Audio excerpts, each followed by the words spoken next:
বন্ধুদের সঙ্গে বেরিয়ে রহস্যজনকভাবে নিখোঁজ এক যুবক। শিলিগুড়ি পুরসভার 20 নম্বর ওয়ার্ডের দুর্গাদাস কলোনির বাসিন্দা গৌতম দাসের পরিবার পরিকল্পিত খুনের আশঙ্কায় পুলিশের অভিযোগ দায়ের করেছে।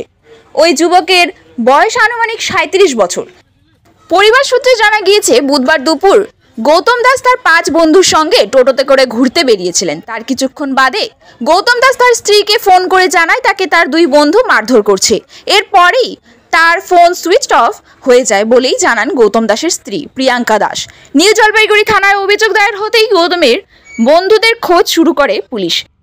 প্রাথমিক তদন্তে জানা গিয়েছে, বন্ধুরা গৌতমকে নিয়ে ফুলবাড়ি ক্যানেলের ধারে বসে নেশা করছিল।